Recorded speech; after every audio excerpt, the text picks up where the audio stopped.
guys, how y'all doing today? My name is Franchise Fanatic and welcome back to the channel. And today for you guys is another movie review. Today we're tackling Mission Impossible 6, aka Mission Impossible Fallout. Now this straight up, I'm just going to tell you right now, probably the best one so far. I have not seen Dead Reckoning Part 1. I'm going to watch that as soon as I can.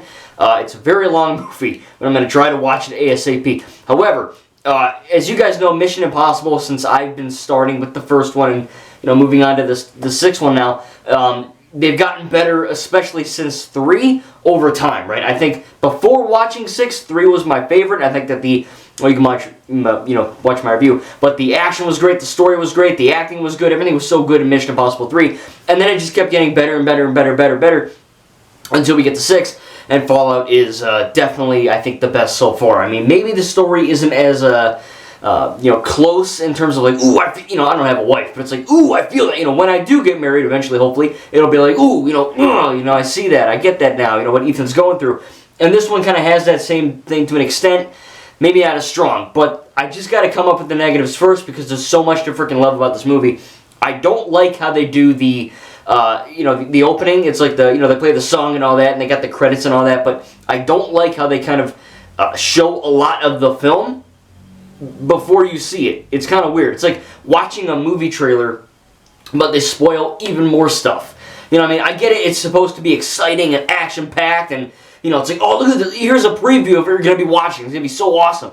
But it's just, for me, it gets a little stale, and it's just like, I kind of didn't want to watch it. I kind of looked at my phone, and I was like, just mucking around on YouTube or something until that finished, because it's like I'm seeing clips of the movie that I don't want to watch because I'm going to watch them in real time in the movie soon, Kind of weird. I know why they do it, I just don't like that personally. The other negative is there's this really awesome scene where Ethan is kind of going undercover, and they kind of play out the scene where he's kind of trying to get this guy out, Solomon Lane out of this, like, prison van truck thing. Kind of like The Dark Knight has that scene where, like, Joker kind of sticks his freaking head out the window and he kind of goes like this, and Batman's standing by the fire, the fire's getting pointed out. There's a lot of scenes in the Dark Knight trilogy, especially the Dark Knight, where you have like these slow-mo, almost slow motion scenes, and there's just like orchestral music or some shit, just something like that. They do that thing here too, where Ethan's kind of, thinking of, you see like a shot of him, and then it like, boom, transitions into him doing the thing, and he's killing all these good guys, and he's kind of, he's a good guy, killing other good guys. And that's the scary part of it, and he's kind of reflective on that, and the music reflects that. It's a really well done sequence. But then he kills this guy, and the guy looks at him, and Ethan still has to shoot him because he's pretending to be bad with the bad guys to get Lane out, and then it just, boom, transitions back to him in the mansion. And when they actually do the scene, and Ethan's actually in the doing the thing, that doesn't happen again. Now, obviously, they're not going to replay that entire effing scene beat for beat, shot for shot. They wouldn't do that. But I genuinely don't know if that was in his head, if he was just imagining having to do that, or if he did do that, they just didn't show it again. Kind of confusing in that sense. Other than that, though, this movie's a freaking masterpiece, dude. The action is insane. The fight scene in the bathroom is obviously meme to hell with Henry Cavill reloading his freaking hands going, It's just, I had to laugh because it's pretty funny. But the fight scene choreography is really great. The spy stuff is good. It's very intense. There's a few funny jokes in there, but there's some really good stuff where Solomon Lane is, of course, back, and he did. He's good. He's not like the best villain ever, but he's definitely the second best villain after Philip Seymour Hoffman in 3, and I think that he does a really good job, kind of going back to his roots and being like, oh, Ethan, the world will explode, and that kind of thing. It's like, all right, I see what you're doing. It's whatever. It's good.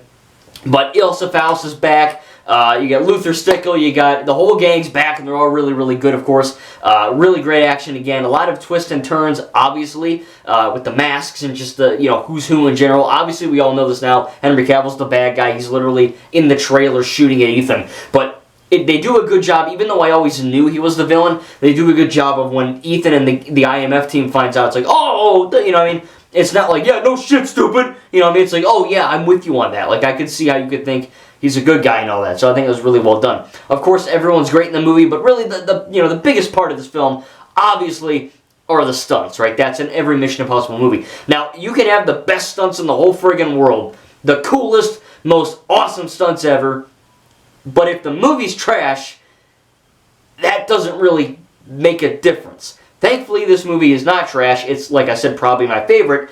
Everything's really, really good, man. I mean, everything's firing on all cylinders. You got the great music, great action, great writing for the most part. I really don't think there's any bad lines.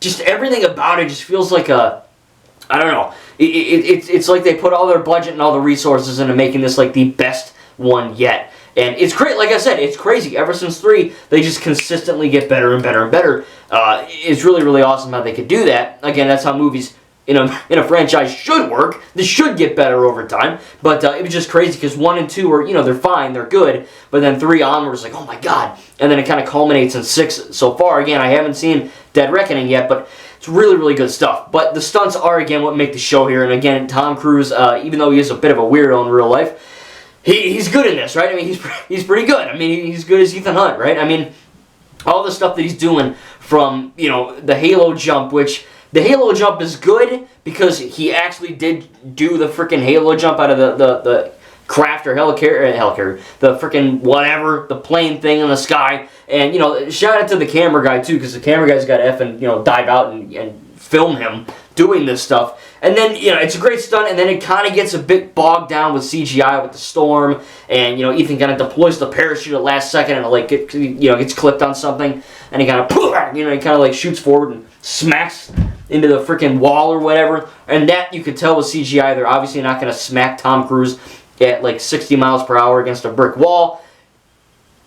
He'd probably die. You know what I mean? If he's not dead from all the other shit he's doing, he's dead in this one, okay? But still, that's a bit underwhelming. It's cool that they did that, and then they kind of effed it up with the CGI. But what do? You know what I mean? There's also the jump where he jumps out the window and he's running and he jumps and, if he like breaks his, I think he breaks his leg or his ankle or something like that, his foot. You see him like his foot goes like, it like crumples and like turns to glue kind of, and then he gets up and he kind of limps out of the shot. Him limping out of the shot, I mean, we all probably know this, but him limping out of the shot, that was actually real. That was Tom Cruise being like, guys, I effed my leg up, take me to the hospital. That's not fake. Like, him limping, that's actually him limping because he broke his freaking ankle. So, yeah, that's kind of cool that they at least kept that in there because it's so real looking because it's real. He actually broke his ankle. So that's kind of, I mean, it's not good, but, it's kind of cool they kept that in there. And then, of course, the big stunt again, there's the fight choreography and whatnot that he has to learn, but he learned how to fly a friggin' helicopter, and it's not like, oh, okay, cool, big deal. He learned how to fly a helicopter, and then he flies the helicopter by himself. No one else is in the helicopter. There's no director, no stunt guy, there's no wires, there's no parachute. It's literally him in a frickin' helicopter, piloting a helicopter, him, right, in the Alps or wherever they film, the snowy mountains and whatnot. And he's really doing that, right? He's bobbing and weaving between mountains and all that. I mean, that's in and of itself is crazy. And then he does that thing where like he's on the rope and he drops off and he catches it. I mean, all that is real. And you can tell it's real. That's what's so cool about it. It's not like, oh, well done, Tom. You flew a helicopter. Good job. Like, I don't care that he did that. It's cool, but I'm not going to respect him as like a god. You know what I mean? Like, oh, you did that. Great job. I'd do that too for $1 million. You know what I mean? Who wouldn't? But at the same time, it is cool that he did do it. It's commendable that he's not dead. And it also looks really freaking clean on film. Because there's so many movies I've seen where there's helicopter chases or plane chases or, whatever chases in a car, whatever. And it's CGI. And it doesn't look bad, but you can tell. And the way they filmed it with the camera rig that they kind of made, and put it in the helicopter, you can tell that that's real. And you see the background. And everything in camera is 100% real. And that's what not only makes it more badass, but it also makes it more thrilling and intense. Because, yeah, he's actually, and obviously he lives, because the movie's done. And, he's alive. But it's crazy because I'm watching it, I'm like, wow, that's like really intense. You know what I mean? That he's actually doing that kind of stuff. And I don't know if Henry Cavill did it, but, he's shooting at him with a friggin' minigun or whatnot, an LMG or something. And he's flying a helicopter. They're obviously not shooting live rounds at him in real life. But, in the movie they're doing it. And it's pretty crazy that, again, he did do that. Like, when you see the movie, you know what I mean, but the shots that they have, I mean, it's genuinely incredible what they were able to do. And then on top of that, you have, like I said, the excellent music, the great editing, the really good story, the twists and turns, the awesome villain in Henry Cavill's character. And maybe it's not as the plot doesn't hit as close to home as 3 did, but the plot in and of itself is stronger than 3, I would say. And really, everything's we've been with these characters for a while now. We know what they're like, we know how they act, and all that. So to see them kind of in this again. And just, everyone's at the top of their game, man. It's genuinely hard for me to believe that Dead Reckoning Part 1, I think it's just called Dead Reckoning now, Mission Impossible 7, it's hard to believe that's going to be better than Fallout. Because you have some people saying Fallout is the best, and Dead Reckoning is not even close. And then you have some people say Dead Reckoning is even somehow better than Fallout. So I don't really know. I genuinely love this movie, though. Again, there's one or two little negatives here with the intro credits. I think you should get rid of them. It kind of spoils the movie. I think you also need to be a little bit more clear on what's happening when he's doing that weird dream vision thing that maybe is actually happening. Who knows? But other than that, the plot makes sense. It's very action-packed, really great action. I mean, there's just action the whole way through. There's set piece to set piece to set piece, and all of it is so exciting. Even the talking scenes. Everything, man. Everything is just at the top of its freaking game. From what I expect from a Mission Impossible movie in my head, it's essentially what I got. They know what to do at this point. They've been knowing what to do. Jeremy Renner's character, he's just gone because he's Hawkeye now. He's been Hawkeye. But they don't explain it. I think they could have easily done that because, Jeremy Renner's character in 4 and 5, he was a mainstay character. He was one of the team. And they kind of replaced him, I guess, with Ilsa, but at the same time, I think you could have been a little bit more, just one effing expository line that Alec Baldwin says. Hey, he's gone, or he's on another mission, just something like that would have done wonders and just not even effing mention it. I don't know why movies and stuff like that, they don't do that sometimes. Kind of weird. So I guess that's a small little negative, too, that, why not just mention where he's at? It's like Sydney from Scream.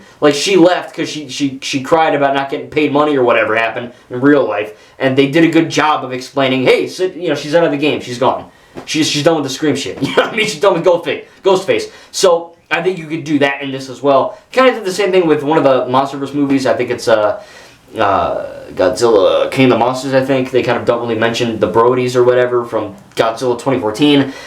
I don't know why they don't do that. It takes 5 seconds of a line to just say it, spit it out, and then you're done. But overall, like I said, I love the stunts, I love the music, I love the action, the fight, like I said, that bathroom scene, I mean, I've seen it 100 times, but it's so awesome, it's so well choreographed and brutal and intense. I mean, they're flipping guys through effing mirrors and shit. I mean, it's crazy. It's really, really good. The gunplay is good, it's really good knife fighting in there too. I do like the car chases. And again, that helicopter stunt at the end, really great stuff. Henry Cavill's death, I'm not going to ruin how he dies, because he's obviously not in Dead Reckoning, but it's a really good villain death, really good stuff, really powerful. Again, really intense stuff with the bombs going off. I mean, just all around, man, I really can't think of, I mean, I have a few negatives, but it was kind of hard to even think about those, because it's a really, really well done film. Again, it's everyone knowing what they should do for this, and then just executing that on the highest level, and really making a freaking awesome action movie that I really don't see how you can top that with Dead Reckoning.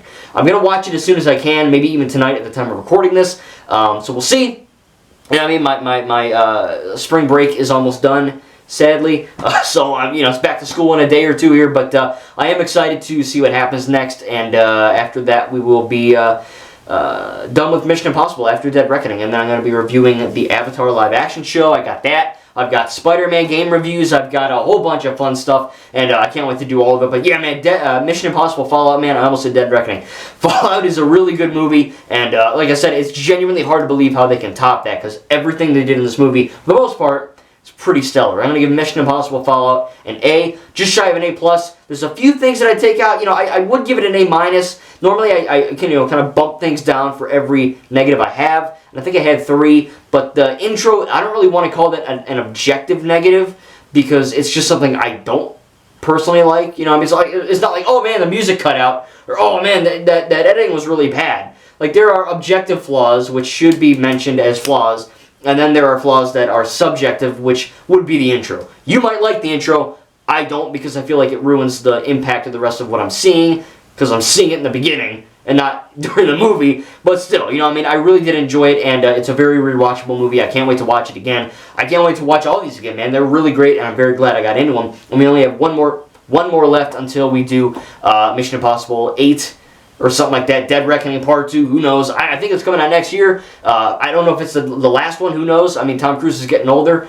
He's still committing suicide almost every movie, so I mean, who knows what he's going to do next time, you know what I mean? You got freaking helicopters. I think there's a train in Dead Reckoning. Don't spoil it. I think there's a train. There's just, I mean, next time he'll be in space, you know what I mean? He's going to be the first actor to go to Mars and fight an alien, and you know what I mean? Like, what else is this guy gonna do? He's freaking crazy. But I really do enjoy him that he does that stuff. I enjoy his performance in these movies. Really fun action films, and I'm glad I watched them. Tell me in the comments down below what you think about Mission Impossible Fallout, and I can't wait to review Dead Reckoning ASAP. Thank you guys, and we'll see you in the next video.